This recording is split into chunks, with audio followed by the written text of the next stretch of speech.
Martin Luther King, o grande humanista e pacifista, e nessas horas que a gente vive sombra, que a gente vive treva, e é isso que o Brasil, infelizmente, está passando, a gente tem que relembrar, em épocas macabras, de injustiça profunda, o que é que esses grandes inspiradores de uma época nos ensinaram. Então, Martin Luther King dizia o seguinte: uma injustiça em algum lugar é uma ameaça à justiça em todo lugar. O que é que a gente está vendo no Brasil? Uma caçada implacável a quem é conservador, a quem é de direita. Isso aí não interessa. Eu estava no Museu do Holocausto aqui, que é um memorial no Senado Federal, é incomparável, claro, a situação, a tragédia que aconteceu. Mas mesmo que a gente faça um paralelo distante, são 6 milhões de pessoas dizimadas. Está aqui, e só vai até sexta-feira. Você que é de Brasília, ou que está passando aqui pela capital federal, é aberto ao público, gratuito, venha conhecer essa realidade. E eu fui agora na hora do almoço, passar para conhecer essa exposição, e fiquei, assim, impactado, mas ao mesmo tempo me lembra um pouco os inícios de uma perseguição que está causando morte de brasileiros, inclusive. Haja visto o Clezão, que morreu na Papuda, com pedido da PGR para soltar, e nós tivemos aí um brasileiro morto sob a tutela do Estado. Senhor presidente, Marco Alexandre, que é de Uberlândia, e eu estou tendo a oportunidade de trazer aqui no plenário do Senado a sua filha, Tabata, e Jane, que é advogada, está há 2 anos, quase 2 anos, preso na Papuda sem denúncia. Não foi ainda analisado o processo pelo ministro Alexandre de Moraes. As testemunhas de policiais legislativos aqui não foram encontrados, que viram que, assim como o Clezão, ele entrou no Senado, mas as imagens não foram liberadas. Mostrar que ele não quebrou nada, que ele estava apaziguando aqui dentro as pessoas até para sair, 2 idosas que vieram de Uberlândia com ele. É importante dizer, e eu tomo a liberdade aqui, a sua filha, que ele teve a oportunidade de conhecer na prisão. Esse é um tempo que não volta para essa criança, para a esposa, para os outros filhos, são 3 do primeiro casamento. Um homem que nunca teve passagem, nenhum tipo de problema com a polícia, muito pelo contrário. Ele é um servidor da polícia. E veio conter, naquela movimentação que teve, bomba acontecendo, bomba, entrou para proteger as pessoas e não quebrou. 0 de passagem pela polícia. E eu fico aqui muito preocupado com a sanha de perseguição que está acontecendo, sem poupar pessoas que nem arma tinham, dizendo que deram golpe de Estado. Enquanto o próprio ministro da Defesa do governo Lula, atenção Brasil, o próprio governo, ministro da Defesa, Múcio, afirma na imprensa do Brasil inteira, já afirmou, já ratificou, que não houve golpe no dia 8 de janeiro, desmonta essa tese. A Defensoria Pública da União hoje, ou seja, está começando a vir gente a partir de reflexão, do bom senso, da lógica, trazer a realidade para o brasileiro, já que o mundo vai perceber, já está começando a despertar com relação à perseguição aqui, à intimidação política, com fins políticos, a partir do alinhamento do governo Lula com o STF, alguns ministros do STF. A Defensoria Pública, olha aqui o que disse hoje, aponta crime impossível e generalização de denúncias do 8 de janeiro. A Defensoria Pública da União. Quer mais? A Defensoria Pública vai além. Diz que Moraes viola direito de ré pelo 8 de janeiro. E não é só com a senhora Giovana Vieira da Costa. A gente sabe o que está acontecendo com milhares de brasileiros. Como se não bastasse isso, e sobra para todo mundo,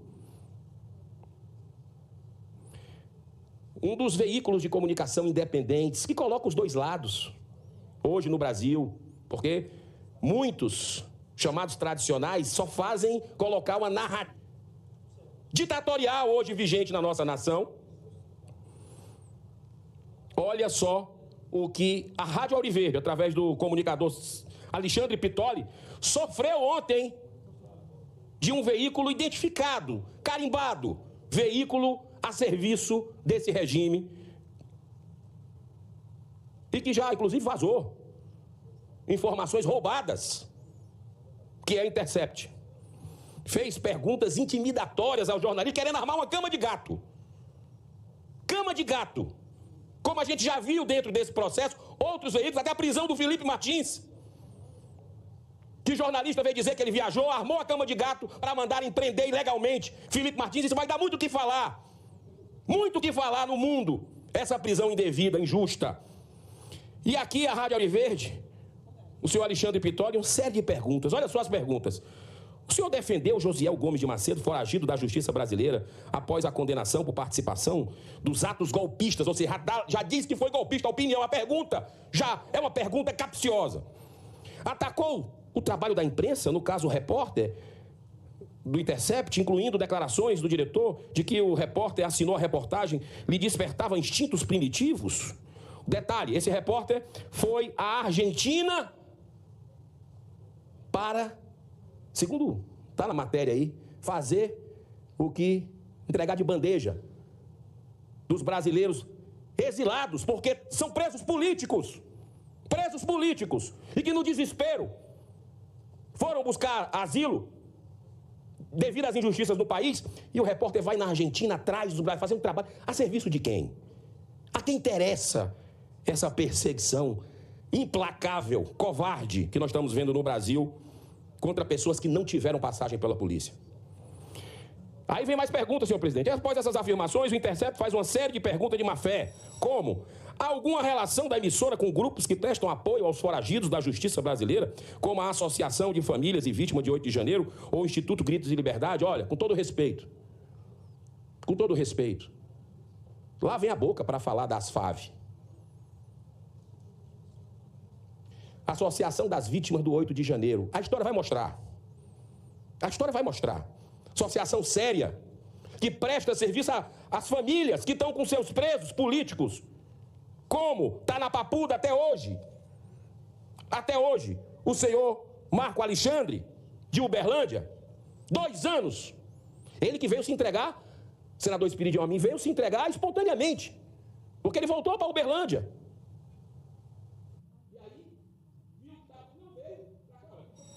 Para encerrar. E pegaram ele e deixaram 2 anos lá.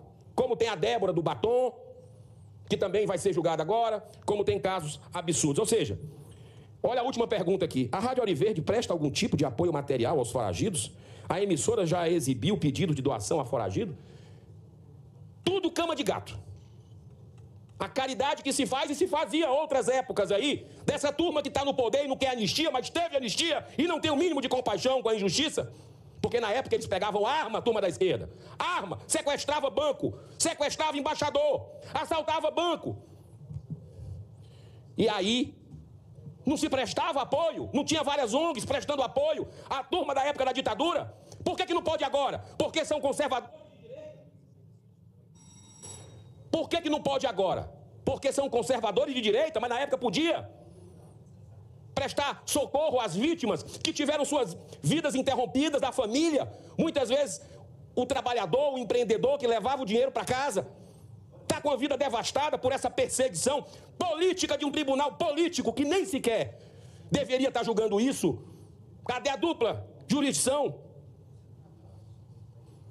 Muito sem defesa, sem um contraditório, sem acesso aos autos, um copiar e colou de denúncia. Que vergonha, que vergonha. Senhor presidente, muito obrigado pela tolerância. Peço desculpa aos colegas pelo desabafo, mas o tempo vai mostrar, e eu vou estar aqui, em nome de Jesus, mostrando, combatendo o bom combate pelo que é correto. Muito obrigado.